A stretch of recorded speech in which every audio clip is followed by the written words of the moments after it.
Hi viewers, welcome to our channel. ప్రస్తుతం మనతో పాటు దాము బాలాజీ గారు సీనియర్ జర్నలిస్ట్ ఉన్నారు. వాటితో ఒకసారి మాట్లాడదాం. సార్ నమస్కారం. సార్ నమస్తే సార్, హీరోయిన్ రష్మిక మందన ప్రాణహాని ఉందని చెప్పేసి వాళ్ళ కులస్తులంతా కూడా ఆందోళన వ్యక్తం చేస్తున్నారు. ఆమెకు ప్రభుత్వం నుంచి సెక్యూరిటీ కల్పించాలని కూడా వాళ్ళు కోరుతున్నారు. ముఖ్యంగా ఈ ప్రాణహాని అంతా కూడా కాంగ్రెస్ గవర్నమెంట్ ఉందని కూడా వాళ్ళు ఆరోపిస్తున్నారు. మరి ఏం జరిగింది? నిజంగా ప్రాణహాని ఉందా? మరి దీని పట్ల మీ ఒపీనియన్ సార్? రష్మికకి ప్రాణహాని ఉందని రష్మికకు సంబంధించిన కులస్తులు నిన్న ఆందోళన చేశారు. సో ఎందుకు ఈ ఇష్యూ వచ్చిందంటే, మొన్న మార్చి 3వ తేదీ బెంగళూరు ఇంటర్నేషనల్ ఫిల్మ్ ఫెస్టివల్కి ఈమెను పిలిచారు. ఈమె వెళ్ళలేదు. ఈమె నేను బిజీగా ఉన్నానని చెప్పి వెళ్ళలేదు. అయితే ఈమె హైదరాబాద్లో కనపడిందని చెప్తున్నారు.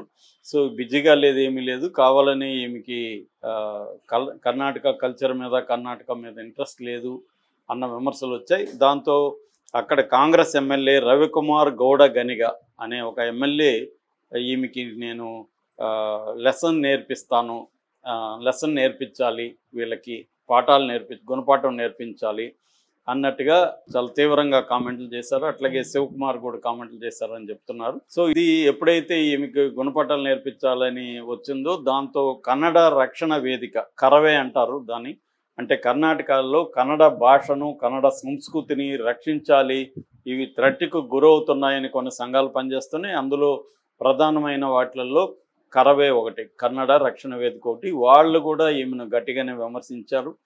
సో దీనికి సపోర్ట్గా ఇప్పుడు కొడవి అంటే గతంలో కొడవ అనే కులానికి చెందిందనమాట రష్మిక. కొడవ కమ్యూనిటీ, ఈ కొడవ నేషనల్ కౌన్సిల్ సిఎన్సి అనే అక్కడ ఉంది. మామూలుగా బెంగళూరులో నేను 6 ఏళ్ళు ఉన్నా, ఓవరాల్గా 3 ఏళ్ళు. అక్కడ ఏంటంటే కర్ణాటకలో ప్రతిదానికి ఒక అసోసియేషన్ ఉంటుంది. చివరికి పత్రికలకి లెటర్లు రాస్తారు కదా, వాళ్ళకు కూడా ఒక స్టేట్ వైడ్ అసోసియేషన్ అనమాట. అట్లాగే సింగిల్ మదర్కి ఒక అసోసియేషన్, సింగిల్ ఫాదర్కి అసోసియేషన్, ఇలాగ ప్రతి దానికి అసోసియేషన్ ఉంటాయి. మేము ఇప్పుడు సరదాగా అనుకునేవాళ్ళం మనం ఒక అసోసియేషన్ పెడదామా అని. అట్లా ఉంటాయన్నమాట. అట్లా ఈ కుల సంఘాలు కూడా అక్కడ చాలా స్ట్రాంగ్గా ఉంటాయి. అట్లా కొడవ అనే కమ్యూనిటీ ఈమెకి ఇప్పుడు రక్షణగా నిలిచింది. మామూలుగా రష్మిక రక్షిత్ శెట్టి ఆ సినిమాతో ఆమె వచ్చింది. అప్పట్లో నేను బెంగళూరులో ఫస్ట్ డేనే ఆ సినిమా చూశాను.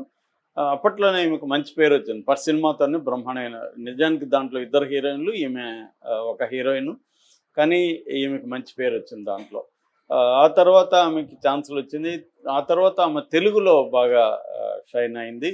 ముఖ్యంగా అప్పటికే ఆమె నిశ్చితార్థం కూడా అయింది రక్షిత్ శెట్టితో. దాని తర్వాత తెలుగులో మన విజయ్ దేవరకొండ, గీతా గోవిందంతో విజయ్ దేవరకొండతో అఫేర్ అని స్టార్ట్ అయిందని, దాంతో అక్కడ నిశ్చితార్థం క్యాన్సిల్ అయింది. నిశ్చితార్థం క్యాన్సిల్ అయినప్పుడే ఈ మీద విమర్శలు కర్ణాటకలో వచ్చాయి. చూడు, మన కన్నడ అతన్ని వదిలేసి తెలుగు అతన్ని పట్టింది అని. సో ఇలాగే వాళ్ళకి ఏంటంటే ఒకసారి ఒక డిఫెన్సివ్ వ్యవహారంలో ఉంటుంది కన్నడ భాష సంబంధించి. తమిళ భాష, కన్నడ భాష, తెలుగుకి గొడవ తక్కువ.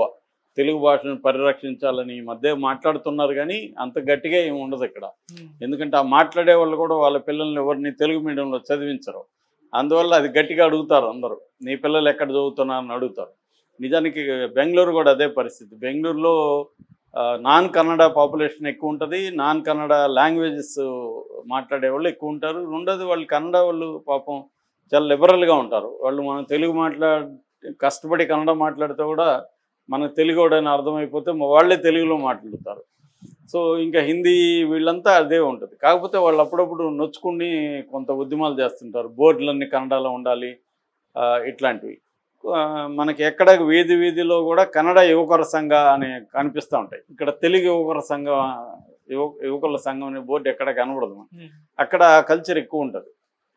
సో అందువల్ల అక్కడ లింగ్విస్టిక్ పాలిటిక్స్ అంటారు, లింగ్విస్టిక్ నేషనలిజం అంటారు.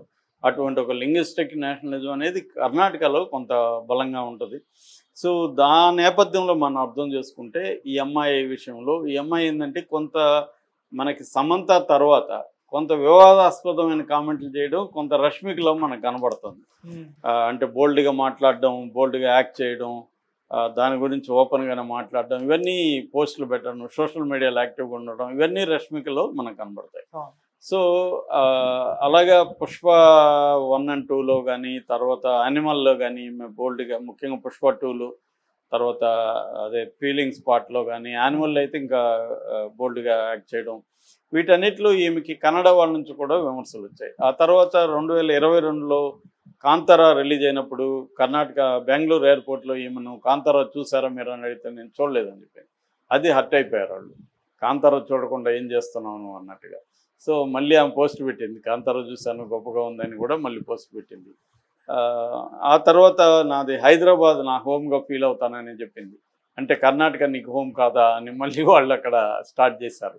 ఇలాగా ఏది మాట్లాడినా రష్మిక వివాదం అవుతూనే ఉంది. కన్నడ వాళ్ళు రష్మికను అటాక్ చేస్తున్నారు. ఎందుకంటే రష్మిక పాన్ ఇండియా హీరోయిన్ అయిపోయింది. ఒక సమంత లాగా రష్మిక కూడా పాన్ ఇండియా. ఎందుకంటే ఇప్పుడు హీరోయిన్లకైనా హీరోలకైనా తాము గో బిగ్ అనేదే వాళ్ళ గోలు. పెద్దగా అవ్వాలి, పెద్దగా అవ్వాలి. పెద్దగా అయితే రెమ్యునరేషన్లు కూడా ఎక్కువ వస్తాయి. ఇప్పుడు సమంత 15 crores వరకు తీసుకుంటుందని మన ఎవరు చెప్తున్నారు. అలాగే ఈమెకు కూడా 10 కోట్ల వరకు వచ్చే అవకాశం ఉంది బిగ్ అయితే. అలాగా వీళ్ళు ఎందుకంటే హీరోయిన్ల స్క్రీన్ సినిమా వయసు తక్కువ. హీరోల్లాగా 66-70 వచ్చినా బాలకృష్ణ చేస్తున్నాడు, చిరంజీవి చేస్తున్నాడు హీరోగా. అలాగా వీళ్ళు చేయలేరు కదా. సో వీళ్ళు త్వరగా తల్లులుగాను అక్కలుగాను మారిపోతారు. అందుకని ఉన్నప్పుడే ఇల్లు చక్కబెట్టుకోవాలి. అది ఏదో వాళ్ళు బాధలు వాళ్ళు పడతారు, కెరీర్ మీద కాన్సన్ట్రేట్ చేసి. కాకపోతే ఏంటంటే ఈ మాటలు మాట్లాడేటప్పుడు జాగ్రత్తగా ఉండాలి. ముఖ్యంగా హీరోయిన్లు సాఫ్ట్ టార్గెట్స్. సో ఈమెకి ఒక్కోసారి అది ప్రాబ్లం అవుతుంది. ఇప్పుడు నిజానికి ఆమె బిజీగా ఉండొచ్చు, లేదా ఆమెకి ఇంట్రెస్ట్ లేకపోవచ్చు, కానీ వెళ్ళలేదు. వెళ్ళకపోయేసరికి కాంగ్రెస్ ప్రెస్టేజియస్గా తీసుకునింది దాన్ని. కాంగ్రెస్ వాళ్ళు హర్ట్ అయ్యారు. ఫస్ట్ కాంగ్రెస్ వాళ్ళు హర్ట్ అయ్యారు. దాని తర్వాత కన్నడ సాంస్కృతిక సంఘాలు, కన్నడ రాజకీయ సంఘాలు వీళ్ళందరూ హర్ట్ అయ్యారు. ఇప్పుడు బీజేపీ రంగంలో దిగింది. బీజేపీ నేషనల్ కేంద్ర మంత్రి రాజీవ్ చంద్రశేఖర్ కూడా ఆమెను సపోర్ట్ చేస్తూ, చూసారా కాంగ్రెస్ గోండా కల్చర్ ఎంత ఘోరంగా ఉందో అని. దాని తర్వాత ఇతను సర్దుకున్నాడు. ఎవరు ఈ రవికుమార్ గౌడ్ గనిగా.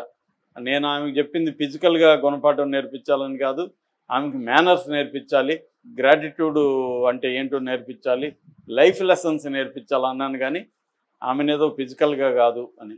కానీ వాళ్ళు మాట్లాడింది అలాగే ఉంది. అంటే ఇక్కడ ఎట్లాగైతే మేబీ రేవంత్ రెడ్డి నుంచి ఇన్స్పిరేషన్ తీసుకున్నట్టున్నారు. ఇక్కడ రేవంత్ రెడ్డి సినిమా వాళ్ళకి ఎలాగైతే గుణపాఠం నేర్పించి అందరినీ తన కాళ్ళ దగ్గరికి రప్పించుకున్నాడు, అలాగా వాళ్ళు కూడా రేపు పొద్దున రష్మికను ఇంకొకరినో ఏదో ఒక కేసులు పెట్టి ఇరికిచ్చి చేసే అవకాశాలు లేకపోలేదు. ఎందుకంటే ఇది ఒకరిని చూస్తూ ఇక్కడ కాంగ్రెస్ చూడు రేవంత్ రెడ్డి అలాగ ఉండాలని వాళ్ళు అనుకునే అవకాశం ఉంటుంది. సినిమా వాళ్ళకి గుణపాఠం నేర్పించాలని రష్మికనే కాకుండా మొత్తం కన్నడ సినిమా ఇండస్ట్రీకి వాళ్ళు గుణపాఠం నేర్పించాలన్న స్థాయిలో వాళ్ళు మాట్లాడడం జరిగింది. సో దీనికి రష్మిక సమాధానం ఇస్తూ నేను అట్లేం లేదు, నేను నిజంగానే బిజీగా ఉన్నానని మాట్లాడుతుంది. సో ఇప్పుడు రష్మిక తరఫున ఈ కొడవ నేషనల్ కౌన్సిల్ సిఎన్సి వాళ్ళు రంగంలో దిగడం వల్ల ఇది కొద్దిగా భయం ఉండే అవకాశం ఉంది. ఎందుకంటే ఒక కుల సంఘం ఇక్కడ అది లేదు మనకి. ఇప్పుడు అల్లు అర్జున్ తరఫున అతని కాపు సంఘం రంగంలో దిగి ఉంటే కూడా ఇక్కడ కూడా రేవంత్ రెడ్డి కొంత భయం ఉండేది. వాళ్ళు దిగలే ఇక్కడ.